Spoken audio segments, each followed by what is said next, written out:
તમામને મારા નમસ્કાર. હું બિપિન પ્રજાપતિ, કલેક્ટર ઓફિસ મહેસાણાથી. આજે આપણે 57th વેબિનાર કરવા જઈ રહ્યા છે under the Amrit Mehsana startup and innovation mission. Under the startup Amrit Mehsana startup અને ઇનોવેશન મિશન. આજે આપણી સાથે ખાસ સ્પીકર તરીકે પ્રશાંત શર્મા સર જોઈન થયા છે. પ્રશાંત શર્મા સરનો પરિચય આપું તો પ્રશાંત શર્મા સર સાથે આમ તો ખાસ અમારા તો મેન્ટર જ છે, અમારા જિલ્લા વહીવટી તંત્રના મેન્ટર કહી શકું આમ તો. મહેસાણા જિલ્લાને ડિજિટલ એજ ઉપર જો કોઈ વ્યક્તિ લઈ ગયા હોય તો પ્રશાંત શર્મા સર છે. 23 વર્ષનો સાહેબનો 23 વર્ષથી વધારે પણ અનુભવ ગવર્મેન્ટ સેક્ટરમાં છે. સર પોતે ડિસ્ટ્રિક્ટ ઇન્ફોર્મેશન ઓફિસર મહેસાણા તરીકે સર્વિસ કરતા હતા, રાઈટ. ત્યારબાદ એમણે પોતાનું સ્ટાર્ટઅપ શરૂ કર્યું છે. એટલે કહેવાય ને કે સ્ટાર્ટઅપ શરૂ કરવાનો જે વિદ્યાર્થીઓને, શિક્ષકોને તમામને જે પ્રશ્ન હતો કે સ્ટાર્ટઅપ શરૂ કરવાની ઉંમર શું, તો જે દરેક વખતે આપણને કહે છે કે સ્ટાર્ટઅપ શરૂ કરવાની કોઈ ઉંમર નથી, કોઈ લાયકાત નથી, કશું જ નથી. સ્ટાર્ટઅપ માટે ફક્ત એક ધગશ, એક નવો વિચાર, રાઈટ, અને પોતાનામાં આત્મવિશ્વાસ હોવો ખૂબ જ જરૂરી છે. પ્રશાંત શર્મા સાહેબને એક શોર્ટ ને સિમ્પલ ભાષામાં કહું કે એવું વ્યક્તિત્વ ધરાવે છે જે કોઈ નાના વ્યક્તિ સાથે નાનો માણસ થઈ જાય અને મોટા વ્યક્તિ સાથે મોટો માણસ, રાઈટ. આપણે સિમ્પલ ભાષામાં કહીએ ને કે એકદમ સિમ્પલ અને સોબર નેચરના છે. હાલ સર પોતે કોડર એજ ટેકનોલોજી અમદાવાદ ખાતે પોતે ફાઉન્ડર તરીકે એમણે કંપની સ્ટાર્ટઅપ કરેલું છે. સર પોતે પણ સ્પીકર અલગ અલગ જગ્યાએ એઝ અ સ્પીકર્સ પોતાના સ્પીકર તરીકે જોઈન થાય છે. તો આજે સરનો જે ટોપિક છે India's MSME sector and that digital gap. Prashant Sharma સાહેબને રિક્વેસ્ટ કરીએ કે સાહેબ હવે આપ પોતે એક સેશન સ્ટાર્ટ કરો, કારણ કે હવે ઘણા બધા લોકો આપણને વેટિંગમાં જોઈન કરી રહ્યા છે. તો વધારે સમય હું નહીં લઉં. Sir, over to you sir. Thank you sir.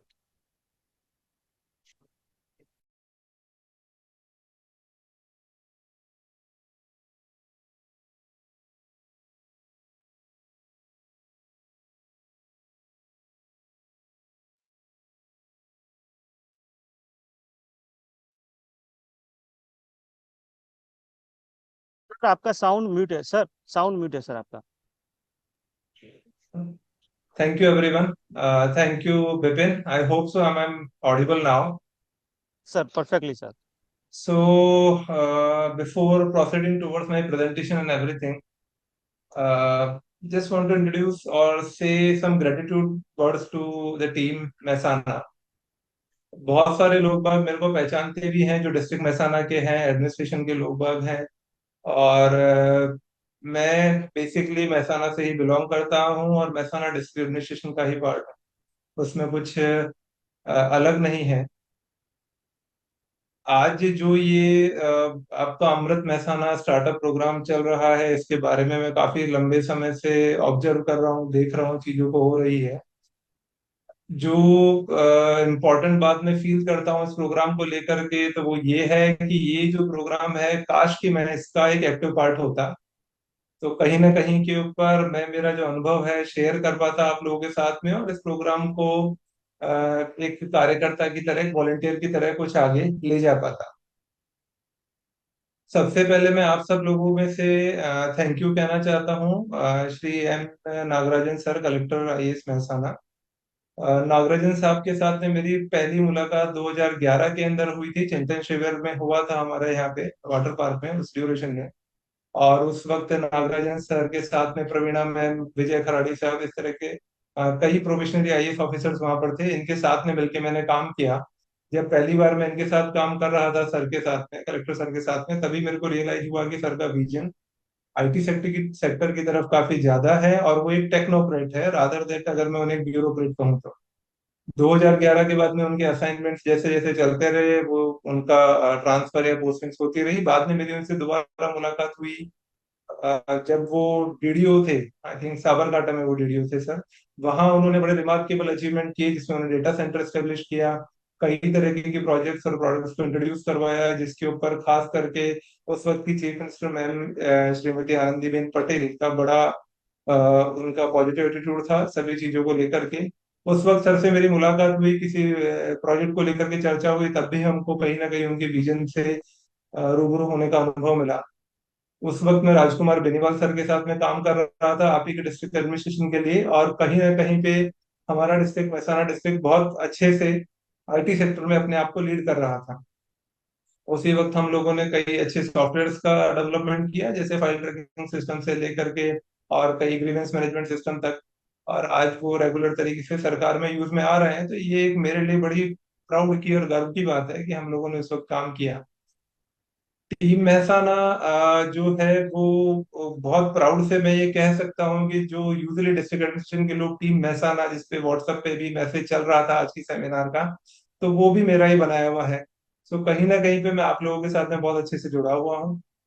और इन्हीं सारी एक्टिविटीज को आगे देखते हुए जब मैं ऑब्जर्व कर रहा हूँ कि अमृत महसाना और स्टार्टअप इनोवेशन जैसे प्रोग्राम्स को इनिशिएशन लिया गया, शुरुआत की गई आपके यहाँ से, तो वो वास्तव में एक ऐसा माइलस्टोन है, एक इस तरीके का प्रयास है जिससे कि नए एंटरप्रेन्योर्स को, नए बिजनेस इंडस्ट्रियलिस्टों को काफी मदद मिलेगी सीखने में। और हम जैसे नए लोगों को एक मौका मिलता है अपनी इंफॉर्मेशन शेयर करने के बारे में, अपना अनुभव शेयर करने के बारे में, जहाँ से कि हम गाइड कर पाए। अभी मैं आपके डीपीएम विपिन को सुन रहा था अच्छे से, और विपिन के साथ बात करते वक्त मैंने बहुत सारी चीजों को ऑब्जर्व किया कि स्टार्टअप को शुरू करना या जो एक डिसीजन लेना होता है ये हाँ डेफिनेटली एक चैलेंज होता है। लेकिन एक इम्पॉर्टेंट बात ये होती है कि अगर आपको काम आता है, अगर आप नॉलेज गेन करते हैं, आप सीखने के लिए तैयार हैं हर दिन हर वक्त, आप आगे बढ़ने के लिए तैयार हैं, आप चुनौतियों से घबराते नहीं हैं, तो निश्चित तौर के ऊपर आपके लिए ये राह, ये रोड बहुत वाइड ओपन है, खुली है, आप आगे बढ़ सकते हैं इसके अंदर। और कुछ सफलताओं असफलताओं के मिक्स के साथ में आप जैसे जैसे आगे बढ़ेंगे पेशेंस के साथ में, तो निश्चित तौर पर आप लोग एक सफल उद्यमी, एक सफल एंटरप्रेन्योर में कन्वर्ट हो सकते हैं। सो इसी इसी एनर्जी के साथ में, इसी उत्साह के साथ में कि मैं फिर से महसाना से किसी न किसी तरीके से जुड़ाया हूँ, अपनी बात को आगे बढ़ाते हुए मैं कनेक्ट करना चाहता हूँ कुछ और जो मित्र हैं, कुछ और जो फ्रेंड्स हैं जो इस वीडियो कॉन्फ्रेंसिंग इक्विपमेंट के दूसरी साइड में मेरा इंतजार कर रहे हैं, जिनमें से कुछ स्टूडेंट्स हैं, कुछ पीएचडी स्कॉलर्स हैं, कुछ कॉलेज के प्रोफेसर्स हैं जो कि इस सारी वेबिनार्स को अटेंड कर रहे हैं रेगुलर बेसिस पे। उनके साथ में मुखातिब होना चाहता हूँ।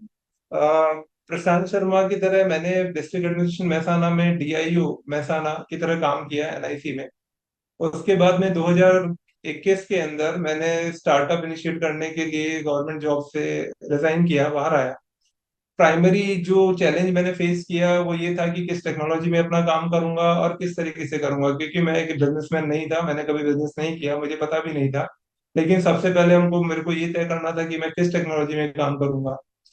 उसके लिए मैंने अपने लिए एक टेक्नोलॉजी चूज करी, उस टेक्नोलॉजी के अंदर कुछ एडवांस स्टडीज करी, अपने आप को तैयार किया, कई तरह के सर्टिफिकेशन एग्जाम्स और डिग्रीज उसमें से अटेंड करी,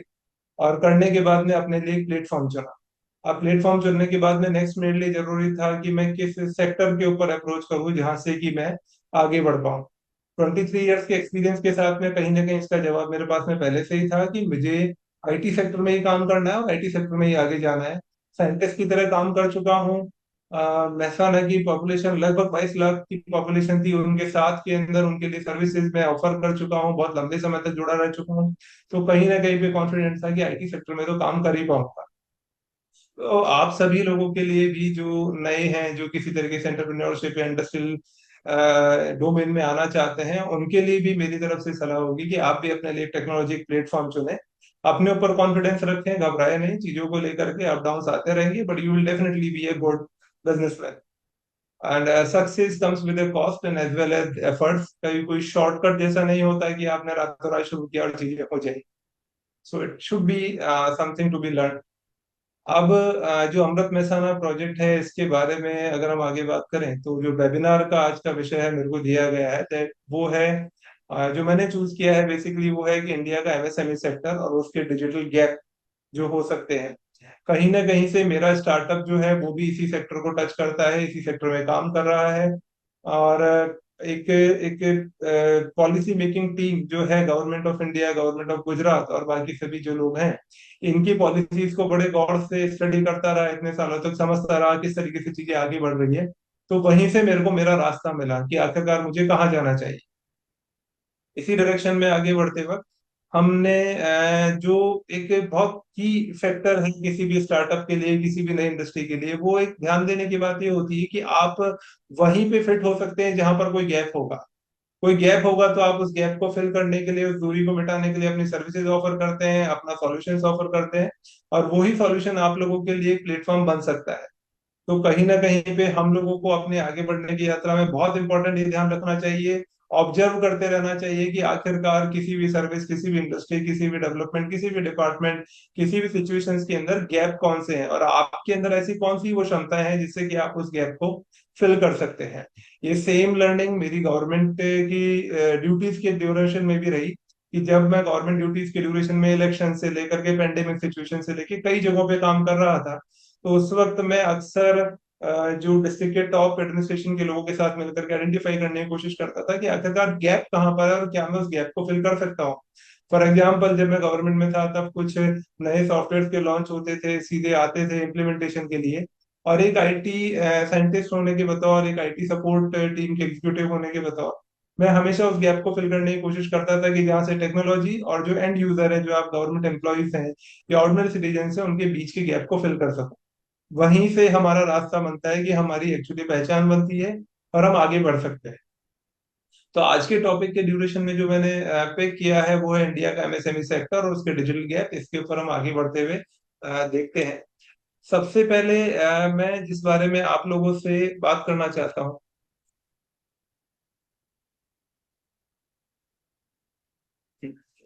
हम बात करना चाहते हैं सबसे पहले अपनी प्रेजेंटेशन में कि हमारे कंट्री के बारे में, इंडिया। इंडिया मैं इससे इसलिए शुरू करता हूँ क्योंकि मैं सर्विस कर चुका हूँ गवर्नमेंट में, और बहुत पेट्रियोटिक सॉर्ट ऑफ मैं अपने आप को फील किया करता हूँ हमेशा कि क्यों नहीं हम अपने देश के लिए काम करें। और बहुत बार जब मैं गवर्नमेंट में आने से पहले प्राइवेट सेक्टर में भी इतने सालों तक काम किया, मैंने तकरीबन 7 साल प्राइवेट सेक्टर में काम किया,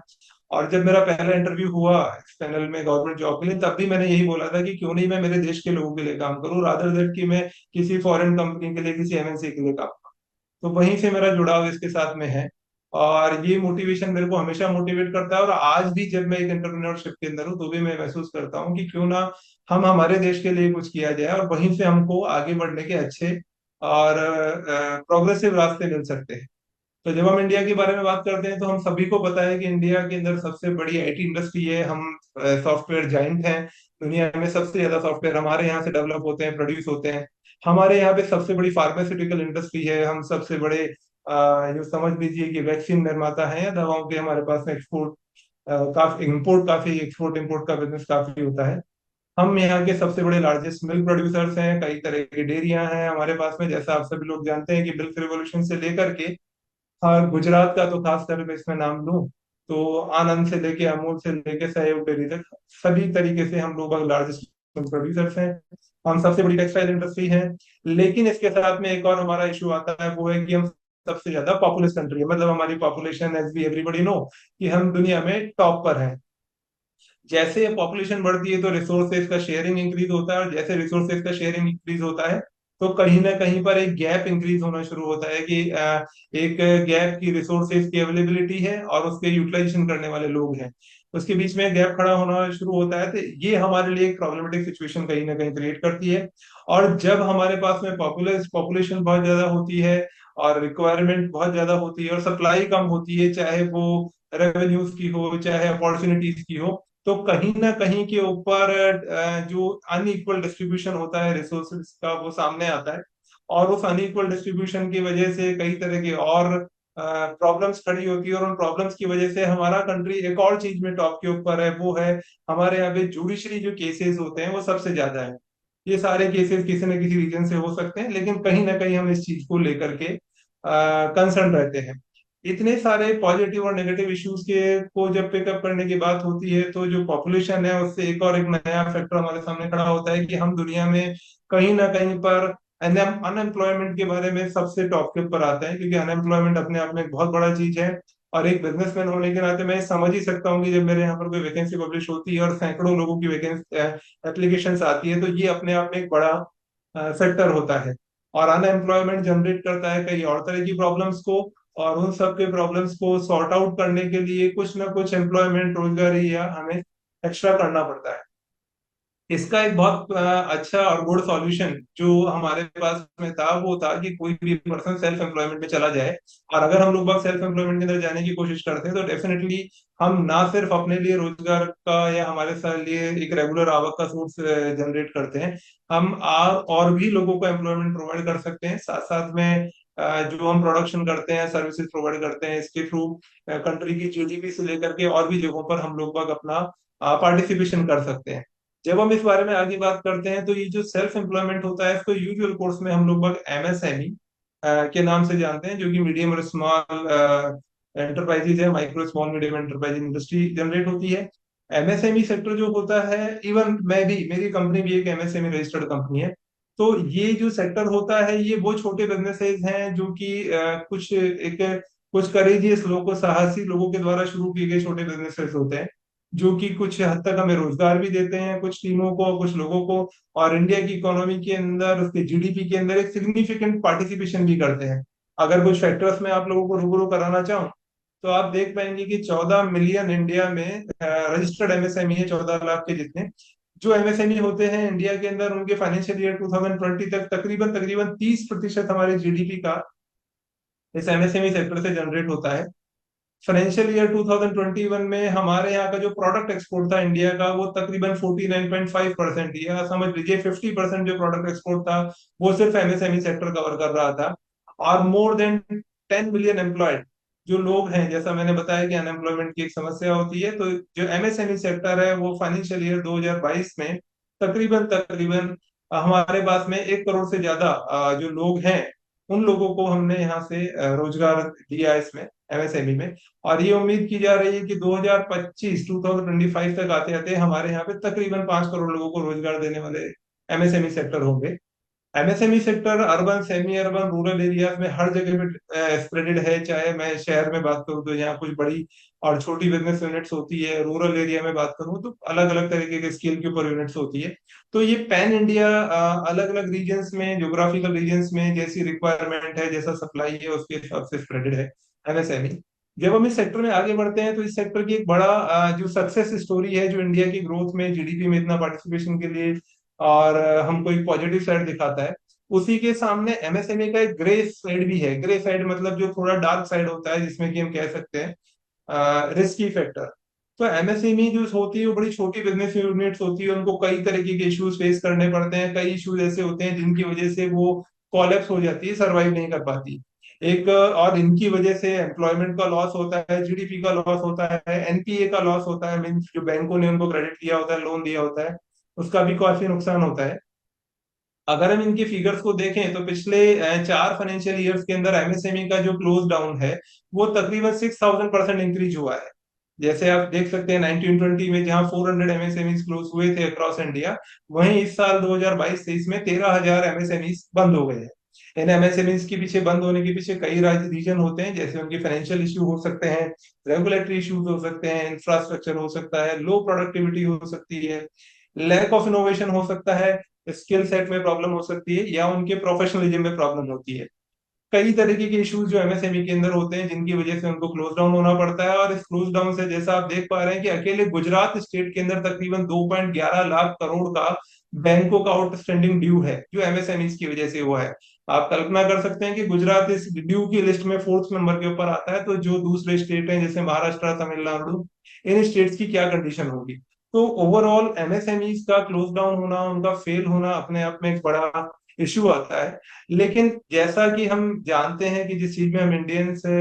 अपने आप में बहुत बेहतर हैं वो ये है कि हम डिजिटल गैप को, इस जो ग्रे साइड है इसको कवर करने में ही हम लोग बाग अपॉर्चुनिटी ढूंढते हैं, और उसी के थ्रू हम लोग बाग अपने आप को और स्ट्रांग और बेहतर बना सकते हैं। तो इसी एमएसएमई की जो क्लोज डाउन के, जो आप देख पा रहे हैं कि कई तरह के इश्यूज हैं जो इसको क्लोज डाउन करने के लिए मजबूर करते हैं एमएसएमई को, उसका एक और एक बड़ा इशू होता है, वो होता है डिजिटल गैप।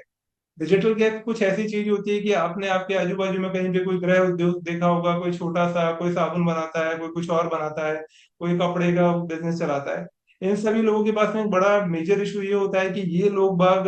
अपने आप में जब भी किसी भी एक्टिविटी का परफॉर्म करते हैं तो ये बड़े ट्रेडिशनल अप्रोच में काम कर रहे होते हैं। इनका इन्वॉइसिंग सिस्टम, इनके बिलिंग, इनके ईआरपी वगैरह कुछ इनके पास होता ही नहीं है। और ये जब इस प्रोग्रेस को आगे ले जाने की कोशिश करते हैं तो कुछ बड़े एंटरप्रेन्योर जो बड़े बिजनेस ओनर्स हैं वो अक्सर इनके बिजनेस को सीधे सीधे चैलेंज देते हुए फेस करते हैं, सामने आते हैं। और उनकी वजह से ये, चूंकि जो एक रेस होती है बिजनेस रेस में, पीछे रह जाते हैं, और पीछे रह जाने की वजह से भी उनको अपने एमएसएमईज के फेलियर को फेस करना पड़ता है। अब ये जो हमारे पास में डिजिटल गैप है, ये अपने आप में कई तरह के इश्यूज की वजह से हो सकता है, जो कि खास करके सबसे जरूरी है कि जो ट्रेडिशनल अप्रोच एमएसएमई वाले लोग शुरू करते हैं अपने बिजनेस को लेकर के, अपने आइडिया को लेकर के, वो ट्रेडिशनल अप्रोच से उनको बाहर लेकर के आना, और बाहर लाने के बाद में उन लोगों को ये उसकी इम्प्लीमेंटेशन करवाना, उनको ये सिखाना कि नई टेक्नोलॉजी का यूज क्या है, कैसे आप लोग आगे बढ़ सकते हैं, कैसे आप लोग मार्केट में अपनी प्रेजेंस को, अपने काम को, अपने प्रोडक्शन को, अपनी सर्विसेज को शोकेस कर सकते हैं, कैसे आप सर्विसेज प्रोवाइड करवा सकते हैं। इस बारे में उनको अवेयरनेस पहुंचाना, और पहुंचाने के साथ में उनको ऐसे सॉल्यूशंस भी प्रोवाइड करवाना जो बड़े कॉस्ट इफेक्टिव हैं और बड़े अच्छे से हमारे जो बिजनेसेस को सपोर्ट करते हैं, उन सब के बारे में उनको इन्फॉर्मेशन पहुंचाना। तो ये कुछ ऐसी चीजें हैं जिनको अगर फिल करने की कोशिश की जाए तो डेफिनेटली हम एक एमएसएमई की फेलियर को हम कहीं कुछ हद तक रोकने में हमारी मदद कर सकते हैं। साथ साथ में मेरे जो भी फ्रेंड है, जो इस स्क्रीन के दूसरी तरफ स्टूडेंट हैं, या जो एक सपना लेके चल रहे हैं कि हम एंटरप्रेन्योरशिप में एंटर होना चाहते हैं, उनको भी एक काम करने का स्कोप नजर आता है कि वो अपनी जगह कहाँ ढूंढ सकते हैं। क्योंकि अगर आप एक आईटी एक्सपर्ट हैं, अगर आपने कुछ सीखा है और आप में वो एनर्जी है जिससे आप काम करना चाहते हैं, तो कहीं ना कहीं पे इस डिजिटल गैप के अंदर आपके लिए एक बड़ी अपॉर्चुनिटी है, जहां से ना सिर्फ आप इस देश की ग्रोथ के लिए सपोर्ट पुश कर सकते हैं, साथ साथ में आप अपने लिए अपॉर्चुनिटीज भी ढूंढ सकते हैं कि कैसे आप इसमें आगे बढ़ेंगे। और ज्यादातर चीजें, जैसा कि मैं अपने विपिन ने बताया है कि मैं पिछले 23 साल से आईटी इंडस्ट्री में काम कर रहा हूँ, अलग अलग सेक्टर्स में मैंने काम किया है। एक बहुत स्टैंडर्ड सा हम लोगों को सिखाया जाता था अपने कॉलेज टाइम में कि आईटी टेक्नोलॉजी या दुनिया की कोई सी भी तरह की जो साइंस है, कोई भी तरह की चीज है, कोई भी चीज की असिस्टिवनेस है, वो सिर्फ और सिर्फ किसी एक गैप को पूरा करने के लिए ही बनाया जाता है, किसी न किसी गैप को पूरा करने के लिए। कल्पना कीजिए कि आपके पास में मोटरसाइकिल है या कार है, और आप उससे एक जगह से दूसरी जगह पे जा रहे हैं, जिसको साइंस या टेक्नोलॉजी की द्वारा बनाया गया है। तो ये मोटरसाइकिल या कार हमारी एक कमी है कि as a human being we can not travel further, हम किलोमीटर तक पैदल चल के नहीं जा सकते। तो हमने अपने आप को एम्पावर करने के लिए, कहीं ना कहीं अपने आप को असिस्ट करने के लिए, एक गैप को फिल करने के लिए कि हम जल्दी पहुंच पाए, एक टेक्नोलॉजिकल टूल का हमने इन्वेंट किया, और वो टूल आज हम सब देखते हैं कि हमारे पास में ऑटोमोबाइल के फॉर्म में अवेलेबल। तो यही एक अपॉर्चुनिटी है जिसके थ्रू ये गैप है जिसको फिल अगर आप लोग करने के बारे में कुछ सोचेंगे तो डेफिनेटली आप आगे बढ़ पाएंगे। अब जो ये कंपनी है, जो मेरा फाउंड सेटअप है, मेरा स्टार्टअप है, इस कोडर टेक्नोलॉजीज के मार्फत से मैंने एमएसएमई के अंदर जो डिजिटल गैप था उसको फिल करने के लिए एक बड़ी कटिंग एज टेक्नोलॉजी, जिसको कि हम लोग डिस्ट्रीब्यूटेड लेजर टेक्नोलॉजी कहते हैं, उसके ऊपर कुछ आइडियाज हमने इन्वेंट काम किया, कुछ वर्कआउट किया, कुछ एक्सपीरियंसेस लिए, और सीखने के बाद में हमने उसके ऊपर काम करना शुरू किया।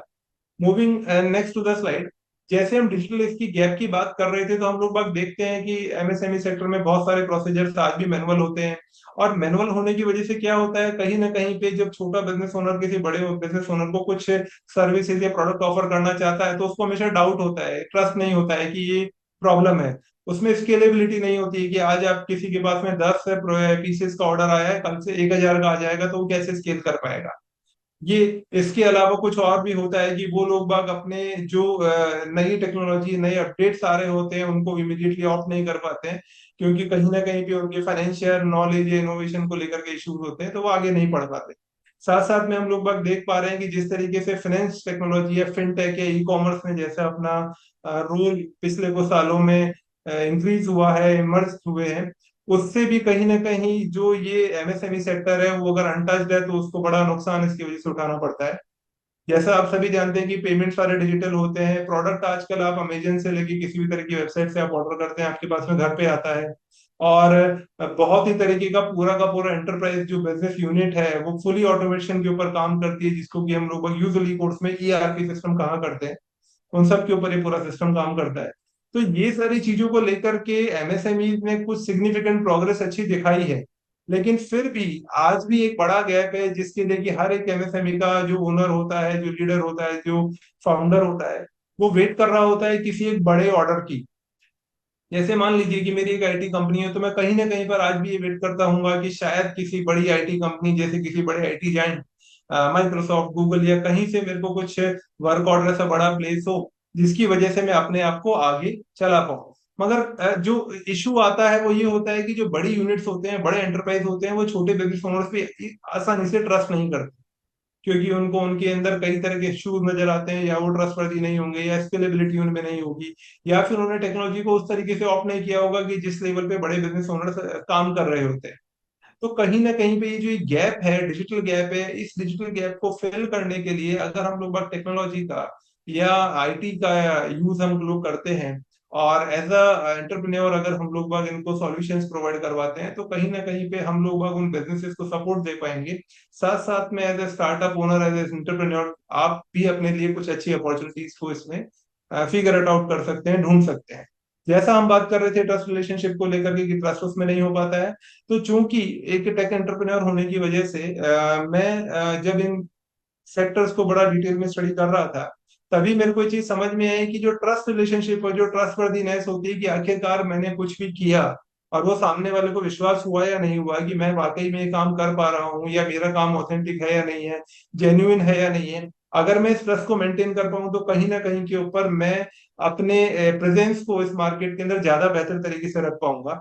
जब मैं इस चीज को लेकर के आगे बढ़ता हूँ और सोचता हूँ, तो मैंने आइडेंटिफाई करने की कोशिश करी, जैसा मैंने मेरी पहली स्लाइड में बताया था, कि जो ट्रस्ट के इश्यूज होते हैं, अगर ये ब्रेक होते हैं, तो जुडिशरी केसेस इंक्रीज होते हैं, कहीं ना कहीं पे फ्रॉड के और अलग अलग तरीके के केसेस इंक्रीज होते हैं, जो हमारे लिए, हमारे एमएसएमईज के लिए थोड़ी प्रॉब्लम क्रिएट कर सकते हैं। इसी ट्रस्ट सिस्टम को एस्टेब्लिश करने के लिए मैंने एक बड़ी एडवांस जो टेक्नोलॉजी है, जिसको डिस्ट्रीब्यूटेड लेजर टेक्नोलॉजी या डीएलटी कहते हैं, उसको लेकर के कुछ सॉल्यूशंस के बारे में प्लान किया, बात करी, और हम लोग बग आखिरकार एक दिशा में आगे चल पड़े।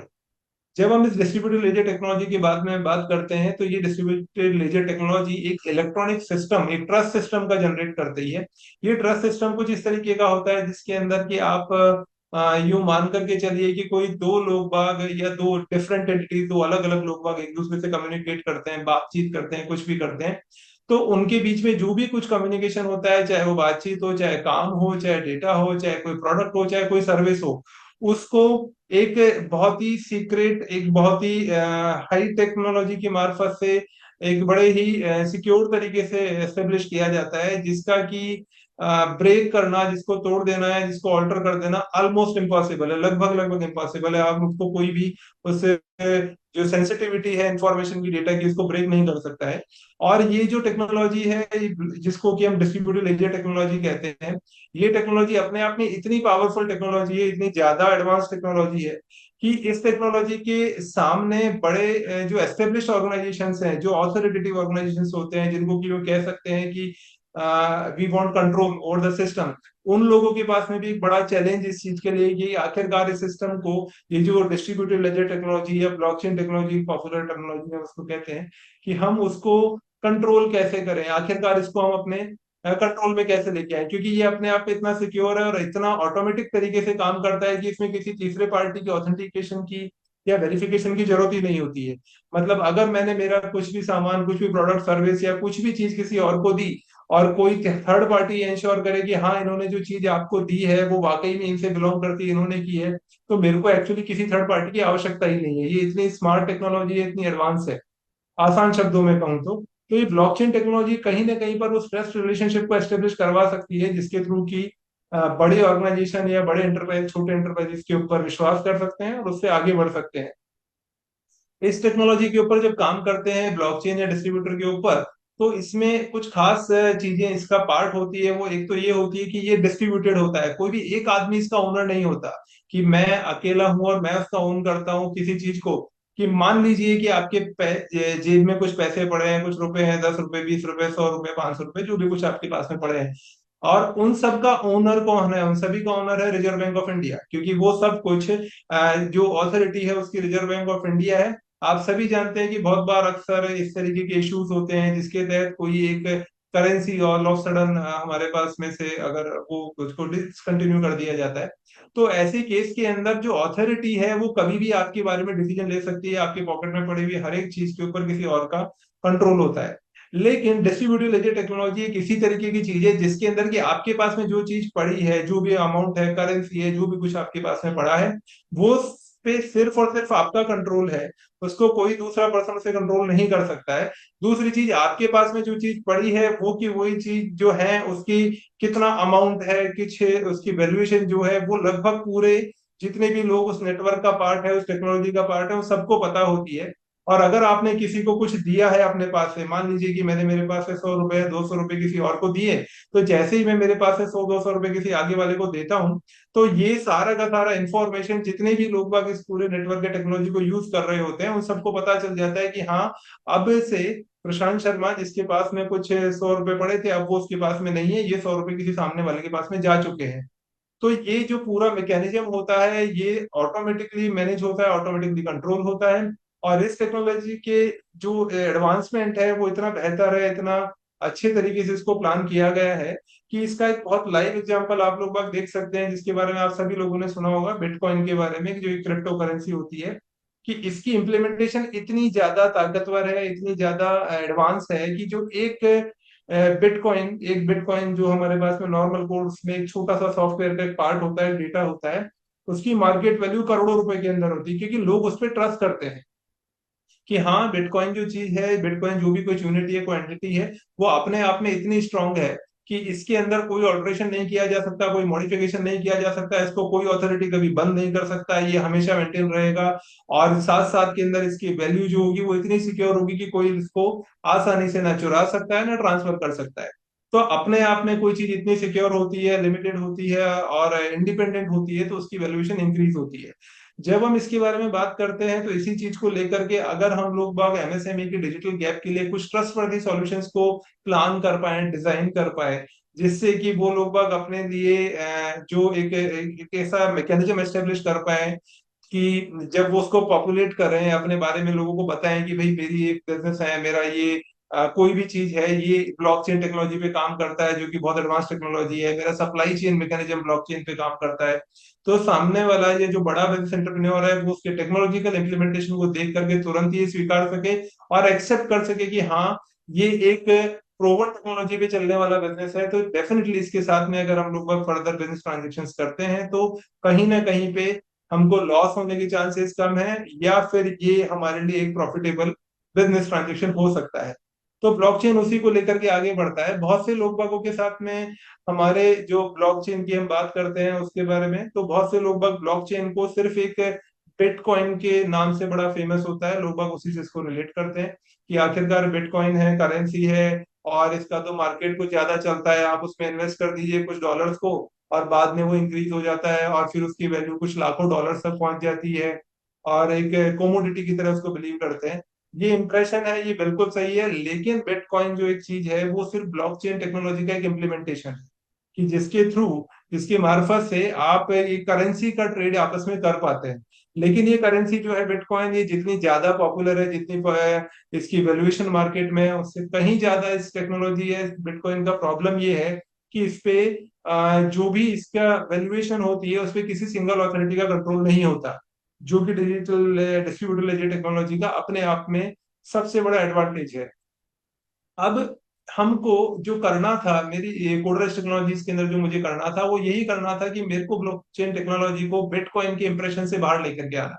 कि किसी तरीके से क्या मैं बिटकॉइन से इस टेक्नोलॉजी को बाहर लेके आ पाऊं, और मैं छोटे बिजनेस ओनर्स के लिए कॉस्ट इफेक्टिव सॉल्यूशंस अगर मैं बना पाऊं, जो कि ब्लॉकचेन टेक्नोलॉजी पे बेस हो, जिससे कि बड़े एडवांस मैकेनिज्म्स को इम्प्लीमेंट किया जा सके और एक बेहतर तरीके का सिस्टम इम्प्लीमेंट किया जा सके। जब इसको लेकर के हमने प्लान शुरू किया, मैंने इसके ऊपर स्टडी या इसके जो भी अभ्यास करने शुरू किए, तब मुझे पता चला कि इसकी इम्प्लीमेंटेशन वर्ल्ड वाइड इतनी ज्यादा है, और इसका जो डोमेन है, जो इसका स्प्रेड है, उसकी यूटिलाइजेशन है, वो इतनी ज्यादा है, जिसके बारे में अगर हम एक पूरा डिग्री कोर्स भी अगर हम कंडक्ट करें तो भी शायद कम होगा। उन्हीं में से कुछ चीजों को मैं आपके साथ में शेयर करना चाहता हूँ।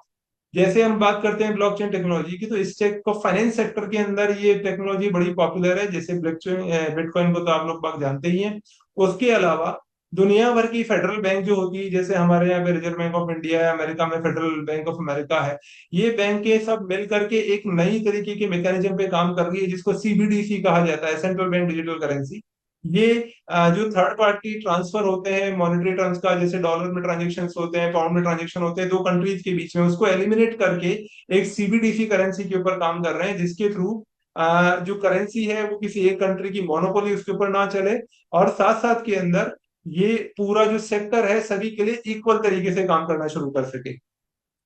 सीबीडीसी जो है ये एक गवर्नमेंट इनिशिएटेड प्रोजेक्ट है, जिसके ऊपर कई कंट्रीज मिलकर काम कर रहे हैं। और इससे अलावा क्राउड्स के नाम से एक और कंपनी है जिसने इसका इनवॉइस एक्सचेंज को एस्टेब्लिश किया है, जिसके लिए कि उन्होंने $9 ट्रिलियन का ग्लोबल रिसीवेबल मार्केट को कैप्चर करने की कोशिश करी है। सो $9 ट्रिलियन इज इटसेल्फ है ह्यूज अमाउंट, बहुत बड़ा अमाउंट है। जिसके अंदर हम बात करें तो ये कि सिर्फ फाइनेंस सेक्टर को अगर हम कवर करने की कोशिश करें कि पेमेंट अक्रॉस बॉर्डर्स को क्या हम ब्लॉकचेन के थ्रू काम कर सकते हैं, तो any idea, any any thought कि क्या हम फाइनेंस सेक्टर के अंदर ब्लॉकचेन को इम्प्लीमेंट कर सकते हैं, तो डेफिनेटली आप इसमें काम कर सकते हैं। क्योंकि इसके लिए कुछ जैसे सीबीडीसी और क्राउड्स के नाम से कई तरीके के ऑलरेडी एस्टेब्लिश लोग बाग हैं, इनसे आप इंस्पायर होकर के इनके मैकेनिज्म को स्टडी करके एक $9 ट्रिलियन के मार्केट में आप अपनी एंट्री एस्टेब्लिश कर सकते हैं। फाइनेंस सेक्टर के बाद में हमारे पास में कुछ और सेक्टर्स आते हैं, जैसे इंश्योरेंस सेक्टर। हम सभी को पता है कि इंश्योरेंस सेक्टर अपने आप के अंदर बड़ा क्रिटिकल और एक इस तरीके का होता है सेक्टर कि हाँ, अक्सर लोग बाग इंश्योरेंस करा लेते हैं, कई बार पॉलिसी वाले लोग बाग हमारे साथ में डिफॉल्ट कर जाते हैं, कई बार हमारी तरफ से कुछ गड़बड़ होती है डॉक्यूमेंटेशन में, तो इंश्योरेंस की क्लेम पास नहीं होते हैं। तो इन सारी चीजों को लेकर के आईबीएम ने ओपन आईडीएल के नाम से, इक्रिस के नाम से एक जो इंश्योरेंस सेक्टर के लिए ब्लॉकचेन इम्प्लीमेंटेशन सॉफ्टवेयर तैयार किया। इसके थ्रू उन लोगों ने जो कोशिश करी, आईबीएम के लोगों ने, वो जो भी वैल्यू होती है जिसका कि हमने क्या बोलते हैं इंश्योरेंस करवाना होता है, चाहे वो एंटीक्स हो, चाहे कोई ह्यूमन लाइफ हो, कोई मशीनरी हो, कोई ट्रांसपोर्ट हो, कोई कार्गो हो, उनकी रजिस्ट्री को ब्लॉकचेन के थ्रू इम्प्लीमेंट करने की कोशिश की गई। कि मान लीजिए कोई ऑब्जेक्ट है जिसको कि आपने बड़े उसमें सीक्रेट तरीके से या बड़े मेहनत से बनाया है, और आपने उसकी जो डिटेल्स थी, उसकी इंफॉर्मेशन थी, उसको ब्लॉकचेन के अंदर इम्प्लीमेंट किया है, तो उस ब्लॉकचेन में इम्प्लीमेंटेड प्रोडक्ट को, उसके डेटा को, उसकी इंफॉर्मेशन को आप एक नेटवर्क के ऊपर होस्ट कर देते हैं।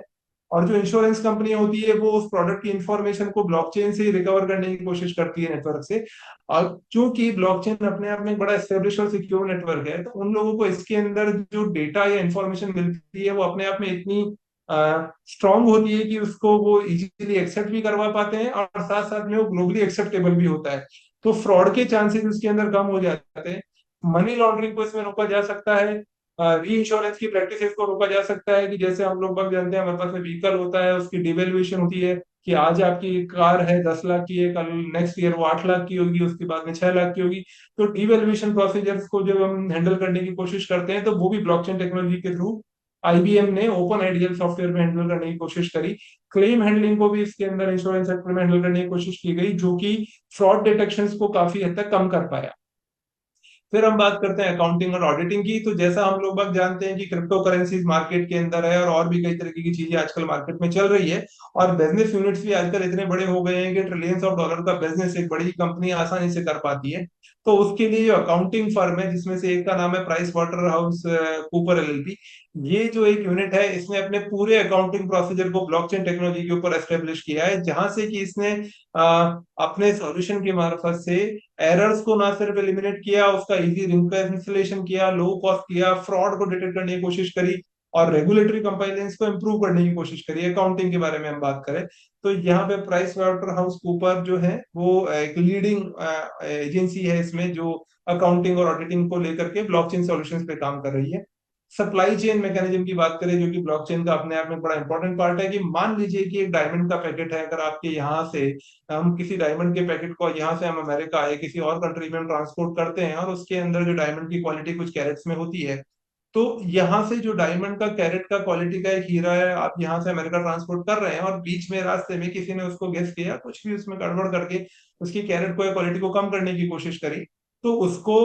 कुछ साइंटिफिक तरीकों से आइडेंटिफाई किया जा सकता है। लेकिन बड़ा एक इंपॉर्टेंट पार्ट ये भी है कि इस तरीके की इंफॉर्मेशन जो ट्रांसपोर्टेशन हो रहा होता है, सप्लाई चेन मैकेनिज्म होता है, इस सप्लाई चेन मैकेनिज्म को पूरा का पूरा अगर ब्लॉकचेन के ऊपर इंप्लीमेंट किया जाता है, तो उसकी ट्रैकिंग जो होती है वो बड़ी प्रोविंग होती है, उससे कॉस्ट रिडक्शन होता है, डेटा की विजिबिलिटी होती है, और जो भी मटेरियल एक जगह से दूसरी जगह पे ट्रांसफर हुआ है उसमें कोई भी ऑल्टरेशन के चांसेस नहीं हो पाते हैं। इसका दो सबसे बड़े एग्जांपल है, जिसमें Abu Dhabi national oil company ने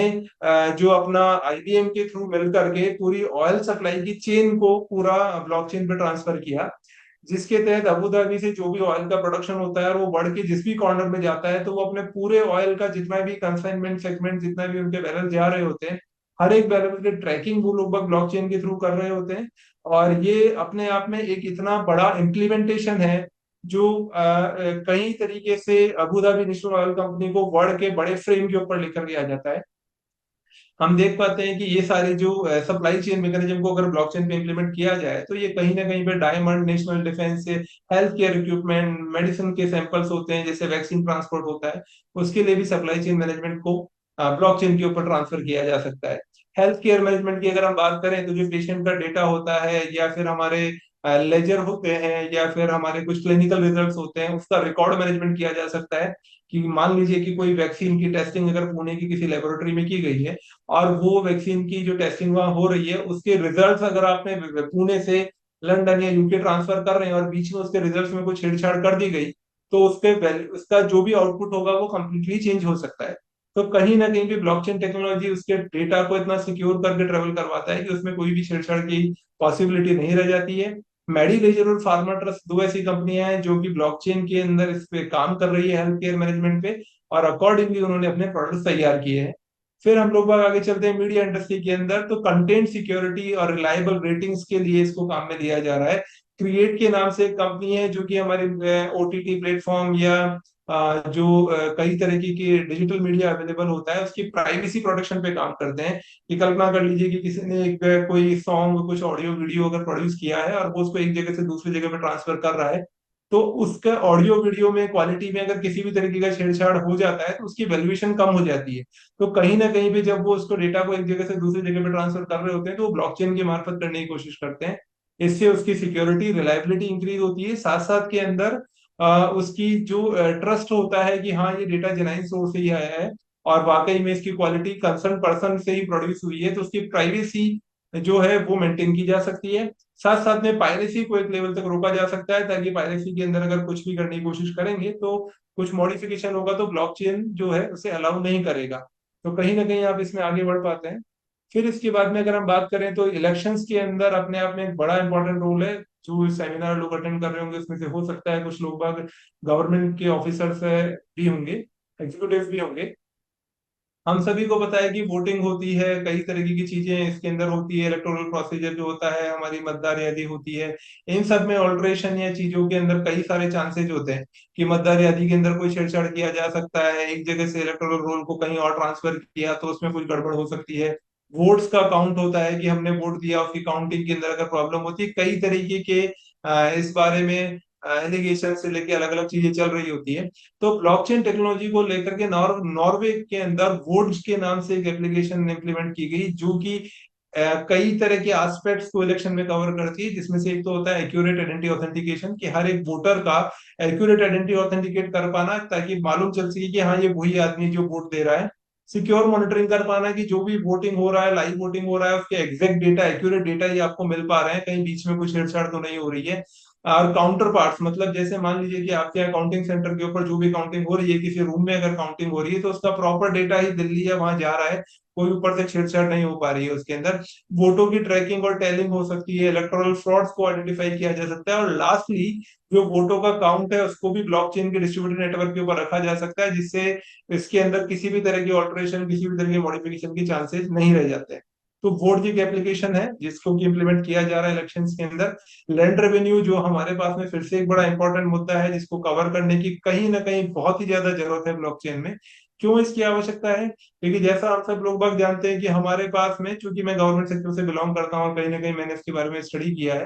तो हमारे पास में जो जमीन का रिकॉर्ड होता है, उस पे किए गए ट्रांजेक्शन होते हैं, उन सबको हम कहीं ना कहीं लिख करके रखते हैं कि ये ट्रांजेक्शन इस साल के अंदर इतनी तारीख को हुआ था, इसमें कौन सी पार्टी इन्वॉल्व थी, किस तरीके के इसमें फेरफार किए गए, और उनको हम अलग अलग तरीके के फॉर्म्स के ऊपर मेंटेन करते हैं।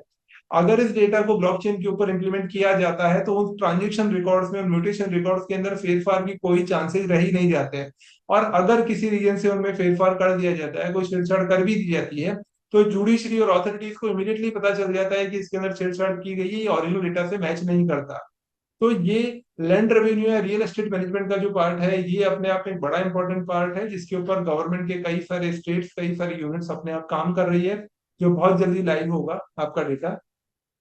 फिर हम लोग बाग आगे चलते हैं फूड इंडस्ट्री को लेकर के। तो चाइना के अंदर एक ब्लॉकचेन फूड सेफ्टी पार्टनरशिप का प्रोग्राम चलता है। उसके अलावा यूएई के अंदर भी एक फूड वॉच के नाम से प्रोग्राम चलता है, जो इंश्योर करता है कि फार्मर से लेकर रिटेलर तक जो भी मटेरियल सप्लाई हो रहा है, वो पूरा का पूरा मटेरियल गुड क्वालिटी के साथ में इंश्योर करते हैं कि रिटेलर के पास में पहुंच सके और उस फूड आइटम के अंदर कोई भी चेंज ना किया गया हो। अ, ये कुछ इस तरीके से भी मैं एग्जांपल की तरह आपको बात करूं कि इमेजिन कर लीजिए कि कोई फार्मर है, उसने अगर अपने यहाँ पर कुछ व्हीट या गेहूं अगर प्रोड्यूस किया है, प्रोड्यूस करने के बाद में वो प्रोड्यूसर को कुछ भेज रहा है, और उसने गेहूं की कोई क्वालिटी XYZ मार्क करी है अपने पैकेट के ऊपर और ब्लॉकचेन के थ्रू उसने उसको ट्रांसफर किया, तो जो फिजिकल गेहूं है वो एक जगह से दूसरी जगह पे पहुंच जाता है, लेकिन जो प्रोड्यूसर होता है उसको जो डिजिटल रिकॉर्ड उसका मिलता है, जो भी ईमेल होता है, कुछ डेटा होता है, कुछ इनवॉइस होता है, उसमें अगर उसके डेटा में कुछ भी अल्टरेशन मिलती है जो कि उसके गेहूं की स्कैनिंग के बाद में से नहीं मिली है, तो वो इमीडिएटली आइडेंटिफाई कर सकता है कि फार्मर ने जो प्रोड्यूस किया था वो चीज मेरे पास में नहीं पहुंची है, क्योंकि बीच में एक ट्रांसपोर्टर नाम का पर्सन होता है। सिमिलरली प्रोड्यूसर जो होता है वो उस गेहूं से कुछ और चीज बना सकता है, जैसे ब्रेड बना सकता है कुछ और। तो जब वो उस तरीके के आइटम को प्रोड्यूस करता है, प्रोड्यूस करके डिस्ट्रीब्यूटर को बेचता है, तो वो भी अपना पूरा का पूरा जो डेटा है, इंफॉर्मेशन है, डिस्ट्रीब्यूटर को पास ऑन करता है। उसमें भी अगर कोई ऑल्ट्रेशन होती है क्वालिटी के अंदर किसी भी चीज में, तो डिस्ट्रीब्यूटर कैन आइडेंटिफाई, और इसी तरीके से जो फाइनली रिटेलर के पास में डेटा पहुंचता है तो वो भी उसको चेक कर सकता है। तो ये पूरा का पूरा ब्लॉक में, पूरे ट्रांसफॉर्मेशन में, पूरे ट्रांसपोर्टेशन में अगर कुछ भी इंफॉर्मेशन के साथ छेड़छाड़ की जाती है, तो एनी इमीडिएटली वो पूरा का पूरा कंसाइनमेंट को ड्रॉप किया जा सकता है कि इसके अंदर फिर छेड़छाड़ हो गई है। इंडिपेंडेंट यूनिट से आइडेंटिफाई करने की कोशिश करिए कि इसका जो ओरिजिनल शेप था वो अब नहीं रहा। इसको लेकर के यूएई ने फूड वॉच और चाइना ने ब्लॉकचेन फूड सेफ्टी पार्टनरशिप के ऊपर काम कर रहे हैं, जो कि बहुत ही सक्सेसफुल प्रोग्राम है वहां पे। लीगल इंडस्ट्री के अंदर जो होते हैं हमारे, स्मार्ट कॉन्ट्रैक्ट से लेकर के इलेक्ट्रॉनिक सिग्नेचर से लेकर के प्रॉपर्टी राइट्स तक, बिल राइट्स तक और चेन ऑफ कस्टडी तक, कई तरह की चीजों को ब्लॉकचेन के थ्रू मेंटेन करने की कोशिश की गई है। केलट्रॉस और चूरी ऑनलाइन दो ऐसे सॉफ्टवेयर हैं जो ब्लॉकचेन पे काम करते हैं, और ये सॉफ्टवेयर हमको फैसिलिटी देते हैं जिससे कि हम लोग बाग आर्बिट्रेशन सिस्टम या स्मार्ट कॉन्ट्रैक्टिंग इंप्लीमेंट कर पाए। स्मार्ट कॉन्ट्रैक्टिंग एक ऐसी चीज होती है कि दो लोगों के बीच में जो एग्रीमेंट होता है, अगर उस एग्रीमेंट के अंदर कोई भी एक पार्टी अपने टर्म्स कंडीशन से वॉयलेट कर जाती है, तो इमीडिएटली ब्लॉकचेन का एक पूरा का पूरा नेटवर्क उसके वॉयलेशन को चेक करता है, और चेक करने के बाद में आइडेंटिफाई करता है कि अगर सही में वॉयलेशन हुआ है तो वो उस एग्रीमेंट को ड्रॉप कर देता है। तो कोई एक, जैसा मैंने शुरुआत में आपके साथ में बात करी थी कि ब्लॉकचेन को कोई एक सिंगल ऑथोरिटी नहीं होता है, जितने लोग ब्लॉकचेन के ऊपर काम करते हैं वो हर पर्सन उससे ट्रांजेक्शन को, उसके मूवमेंट को, उसके ट्रैकिंग को ऑथेंटिकेट करता है, अप्रूव करता है। तो इस तरीके से लीगल इंडस्ट्री इसमें काम करती है। रिटेल और फैशन इंडस्ट्री जो है, ये अपने आप में एक बहुत बड़ा मार्केट है जो ब्लॉकचेन को यूज ले रहा है। गुची हुआ, लुइस विटन हुआ, H&M लूप हुआ, ये कुछ बड़ी कंपनियां हैं जो फैशन ब्रांड्स में काम करती है। ये कंपनियां जब अपने डिजाइन बनाती है, मान लीजिए किसी कंपनी ने अमेरिका में अपना डिजाइन तैयार किया और वो पेरिस के किसी फैशन शो में अपना डिजाइन भेज रही है, तो वहां पर वो अपने डिजाइन को कुछ टोकन्स के फॉर्मेट में, ब्लॉकचेन के फॉर्मेट में डिजिटली ट्रांसफर करती है, क्योंकि अगर उसके अंदर डिजाइन में कुछ भी छेड़छाड़ हुआ तो वो गुची का ओरिजिनल ब्रांड नहीं रह जाएगा। तो इस तरीके से वो लोग बाग इंश्योर करते हैं कि जो गुची ने या लॉयस विटन ने अपना डिजाइन प्रोड्यूस किया है वो प्रॉपरली उनकी मैन्युफैक्चरर्स के पास में जाए, और अकॉर्डिंगली इसका काम आगे प्रोसेस किया जा सके। तो ये ब्रांड की ऑथेंटिसिटी और कस्टमर के ट्रस्ट को इंप्रूव करता है कि हाँ वाकई में ये जो ओरिजिनल असेट थी ये वहीं से आई है जहां से इसको होना चाहिए था।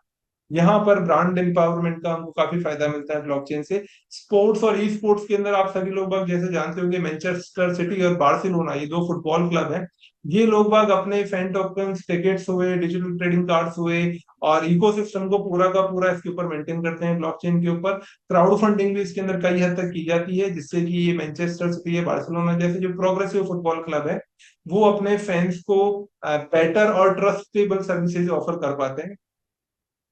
सोशल इम्पैक्ट इसका काफी अच्छा है, जैसा कि हम लोग बाग देख सकते हैं कि एग्रीकल्चर हुआ, इसमें agri digital, grass root cooperative, best and democracy and governance, ये सब कुछ के ऊपर ई एस्टोनिया, भूटान है। एनर्जी क्लाइमेट के ऊपर ग्रिड सिंगुलरिटी है, एमी सॉल्ट शेयर है, हेल्थ केयर में मीडियम आयो है। फिलॉन्थ्रोपी और एड में आईएक्सओ फाउंडेशन है, डिसबर्स है, रूट प्रोजेक्ट है। ये अलग अलग सेक्टर्स के अंदर, सोशल सेक्टर्स के अंदर ब्लॉकचेन की प्रोडक्ट है जो काम कर रहे हैं। इस पूरी प्रेजेंटेशन का एक बहुत इंपॉर्टेंट पार्ट ये था जो है, वो ये है कि ब्लॉकचेन को अक्सर लोग बाग क्रिप्टो करेंसी या बिटकॉइन से रिलेट करके चलते हैं कि हाँ ये सिर्फ बिटकॉइन है या बिटकॉइन के ऊपर ही पूरा ब्लॉकचेन चल रहा है। जबकि रियल वर्ल्ड में ब्लॉकचेन की इंप्लीमेंटेशन ऑलमोस्ट हर सेक्टर में है और बड़े इफेक्टिव तरीके से। तो जो भी लोग बाग अपने स्टार्टअप ड्रीम्स को लेकर के, अपने ग्रो करने के ड्रीम को लेकर चल सकते हैं, तो वो किसी भी सेक्टर के अंदर पिक कर सकते हैं, टेक्नोलॉजी से कुछ सॉल्यूशंस प्लान कर सकते हैं, आगे जा सकते हैं। और इसके लिए वो एमएसएमईज के लिए किस तरीके का कॉस्ट इफेक्टिव सॉल्यूशन डेवलप कर सकते हैं जिससे कि एमएसएमई उसको यूज ले पाए, और इससे हाई टेक्नोलॉजी के मार्फत से इस पूरे इम्प्लीमेंटेशन के थ्रू बड़े एंटरप्राइजेस के साथ में वो एसोसिएट कर पाए। जैसा कि हम देख रहे हैं सोशल इम्पैक्ट के ऊपर भी ये काफी काम करता है। अब इसमें क्या करने की जरूरत है, वो ये करने की जरूरत है कि जो टेक जायंट्स होते हैं, जैसे माइक्रोसॉफ्ट हुआ, गूगल हुआ, एक्सेंचर हुआ, कई बड़ी जो कंपनियां हैं, अमेजन हुई, मेटा हुई, इन कंपनी को डीएलटी, डिस्ट्रीब्यूटेड लेजर टेक्नोलॉजी या ब्लॉकचेन में कुछ इन्वेस्टमेंट और ज्यादा करने की जरूरत है, जिससे कि इसके नए सॉल्यूशंस, इजी सॉल्यूशंस अवेलेबल हो पाए। और उन सॉल्यूशन जो डेवलप होते हैं उनको अफोर्डेबल बनाने की जरूरत है, साथ साथ में उनको एक पब्लिक लाइसेंसिंग के थ्रू भी अवेलेबल कराने की जरूरत है, ताकि जो नए टेक एंटरप्रेन्योर हैं, जो नए लोग हैं, जो नया बिजनेस में आने की कोशिश करना चाहते हैं, वो उन फ्री सॉल्यूशंस को स्टडी करके, उन फ्री सॉल्यूशंस को या ओपन लाइसेंस सॉल्यूशंस को यूज में लेकर के कुछ अच्छे छोटे बड़े सॉफ्टवेयर को डेवलप कर पाए, जिससे कि एमएसएमई सेक्टर और इवन किसी भी तरीके के जो सर्विस प्रोवाइडर है, प्रोडक्ट प्रोड्यूसर्स हैं, उनको आप इम्प्लीमेंटेशन में हेल्प दे पाए। करना कुछ खास ज्यादा नहीं होता है किसी भी सिस्टम पे ब्लॉकचेन को इम्प्लीमेंट करने के लिए, कि हमको सबसे पहले उसके बिजनेस प्रोसेस को आइडेंटिफाई करना होता है। बिजनेस में जो भी डेटा एक जगह से दूसरी जगह पे ट्रांसफर होता है, उसको समझना होता है कि वो डेटा क्या है, और उसको एक फॉर्मेट में कन्वर्ट करना होता है जो कि टोकनाइजेशन कहलाता है। टोकनाइजेशन होने के बाद में उस डीएलटी को, उस टोकन्स को ब्लॉकचेन सिस्टम के ऊपर इंप्लीमेंट कर देना होता है। ये तीन जो स्टेप्स है, ये किसी भी रनिंग सिस्टम को ब्लॉकचेन के ऊपर इंप्लीमेंट करवा सकते हैं, और एक नई तरीके का, एक बड़ा ही हाईटेक, वेरी सिक्योर प्लेटफॉर्म किसी बिजनेस को प्रोवाइड करवा सकते हैं। इन सब का फायदा क्या होता है? इन सब का फायदा हमको एक बड़ा इंपॉर्टेंट है कि जो हम एक फ्यूचर है हमारा, उसमें एक ऐसा वर्ल्ड के बारे में हम कल्पना कर सकते हैं जहां पर कि सभी को बराबर की अपॉर्चुनिटी मिले। लाइकली क्यों Abu Dhabi national oil company ही ब्लॉकचेन के ऊपर काम करे और अपने प्रोसीजर को आगे लेकर के जाए। कोई भी ऑर्डिनरी पर्सन जो इस तरीके के क्रूड ऑयल प्रोडक्शन में या कहीं पे भी काम कर रहा है, जो शायद छोटा बिजनेस ओनर होगा, वो भी उसी सेम प्लेटफॉर्म को मैनेज कर पाए, उसी लेवल से अपने प्रोडक्शन को एक जगह से दूसरी जगह पहुंचा पाए। जो बड़े बिजनेस ओनर्स हैं वो छोटे बिजनेस जो है, माइक्रो स्मॉल बिजनेस है, उनको उस विजन से, उस नजर से देखें जहां से उनको ये पता चले कि हाँ ये जो यूनिट है, ये बिजनेस यूनिट है, ये कहीं ना कहीं पे उस एडवांस कटिंग एज टेक्नोलॉजी को काम में ले रहा है, जिससे कि हम इस पे ट्रस्ट कर सकते हैं, और वाकई में इसका जो भी बिजनेस डेटा हमको मिल रहा है ये ट्रस्ट वर्दी है। और सबसे लास्ट और सबसे इंपॉर्टेंट बात जो होती है, वो इंपॉर्टेंट ये है, जो फ्यूचर में हम सभी टेक एंटरप्रेन्योर्स को, स्टार्टअप फाउंडर्स को समझनी होगी, या उसके लिए हमें प्लेटफॉर्म बनाना होगा, वो ये है कि किसी भी ऑर्गेनाइजेशन के लिए, किसी भी यूनिट के लिए, उसका रेवेन्यू या उसकी साइज की, मान लीजिए उसमें 10,000 लोग काम करते हैं, 1 लाख लोग काम करते हैं, तो ही वो ट्रस्टवर्दी होगा, ऐसा नहीं होना चाहिए। उसकी टेक्नोलॉजी या उसका जो विजन है, या जिस उसको मैनिफेस्ट को वो फॉलो कर रहे हैं, वो उसका कोर ट्रस्ट पैरामीटर होना चाहिए। कि मान लीजिए एक कंपनी है, बड़ा छोटा एमएसएमई है, जिसमें कुछ 20-25 लोग बाग मिल करके किसी घर में, गोडाउन में काम कर रहे हैं, वो लोग बाग एक एडवांस टेक्नोलॉजिकल प्लेटफॉर्म को काम ले रहे हैं, तो बड़े जो बिजनेस ओनर है या कोई भी पर्सन है, वो उस टेक्नोलॉजी को एक ट्रस्ट पैरामीटर बनाए, रादर ये कि वो ये देखे कि एक छोटी सी यूनिट है, एक छोटी सी जगह में चल रही है। तो कहीं ना कहीं पे ये डिजिटल गैप है जिसको कि हम ब्लॉकचेन के थ्रू फिल कर सकते हैं। और इसके थ्रू जो एमएसएमई सेक्टर है, उसका जो क्लोज डाउन का अभी इतना गहराई से बढ़ रहा है, जैसा मैंने आपको शुरुआती स्लाइड्स में बताया कि 6,000%, 6,000% जो वो क्लोज डाउन हुआ है, ये सेक्टर को हम कम कर पाए, और उन्हें एक टेक्निकल सपोर्ट हम लोग बाग प्रोवाइड कर पाए। तो कहीं ना कहीं पे इसको लेकर के हमको डिजिटल गैप को कवर करना चाहिए, और ब्लॉकचेन से लेकर के कई और टेक्नोलॉजी, जैसे आर्टिफिशियल इंटेलिजेंस हुई, डेटा साइंस हुई, कई अलग अलग तरीके की टेक्नोलॉजीज को लेकर के भी हम ऐसे सॉल्यूशंस को ग्राउंड पे लेकर के आना चाहिए। कोडरेज टेक्नोलॉजी जो मेरा स्टार्टअप है वो ब्लॉकचेन को लेकर के स्टार्ट किया हुआ स्टार्टअप है, और हम लोग बाग इसी सेक्टर के अंदर अलग अलग डोमेन्स को स्टडी करके उनके लिए इफेक्टिव सॉल्यूशंस प्लान कर रहे हैं, डिजाइन कर रहे हैं, ताकि हम लोग बाग कुछ इस हद तक cost effective easy solutions develop कर पाए, जहां पे किसी भी छोटे बिजनेस की ऑनबोर्डिंग की जा सके ऑन वेरी अफोर्डेबल प्राइजेस, और अफोर्डेबल प्राइजेस के बाद में हम उस अफोर्डेबल प्राइस पे जब वो प्लेटफॉर्म आ जाता है, वो बिजनेस आ जाता है, तो हम शोकेस कर पाए कि ये जो पूरा का पूरा बिजनेस है ये इस एडवांस टेक्नोलॉजी पे चल रहा है, आप इस बिजनेस यूनिट पे ट्रस्ट कर सकते हैं। कहीं ना कहीं पर हम इसको लेकर के आगे बढ़ रहे हैं विजन के साथ में। और ये जो है प्रेजेंटेशन का जो आज मेरा मुद्दा था, डिजिट जो इंडिया है हमारा, इसमें एमएसएमई और उनके बीच में जो डिजिटल गैप है उसको आप कैसे टेक्नोलॉजी की मार्फत से कवर कर सकते हैं, कैसे आप उसके लेकर के नए नए आइडिया सोच सकते हैं, और कहाँ पर उसका फायदा ओवरऑल अपने कंट्री को होता है, उसकी ग्रोथ को होता है, कैसे उसका फायदा एम्प्लॉयमेंट में होगा, कैसे उसका फायदा अलग अलग सेक्टर्स में होता है। तो ये मेरे हिसाब से आपके लिए एक थोड़ा सा स्टार्टअप टिप हो सकता है। Keep growing, all the best, thank you everyone. Thank you sir, thank you so much sir. Sir it's great honour, काफी समय के बाद आपसे आपके साथ इंटरेक्शन करने को मिला। वैसे तो प्रशांत शर्मा सर का गाइडेंस ऑलवेज हमारे लिए होता ही है। अब इसीलिए एक सेमिनार किया तो बहुत अच्छा लगा सर, क्योंकि ब्लॉकचेन के बारे में हमारी थोड़ी लिमिटेशन ही नॉलेज से थी। तो मुझे लगता है आज का वेबिनार हमारे कंप्यूटर साइंस स्टूडेंट्स, एमएसएमई वालों के लिए भी बहुत बढ़िया रहेगा सर। इसके साथ डीआईसी वाले भी ज्वाइन हुए हैं। अगर किसी स्टूडेंट को क्वेश्चन हो तो चैट बॉक्स में ड्रॉप कर सकते। If anyone have any doubt,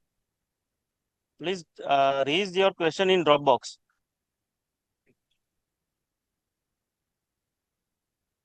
chat box में आप लोग शेयर कर सकते हैं।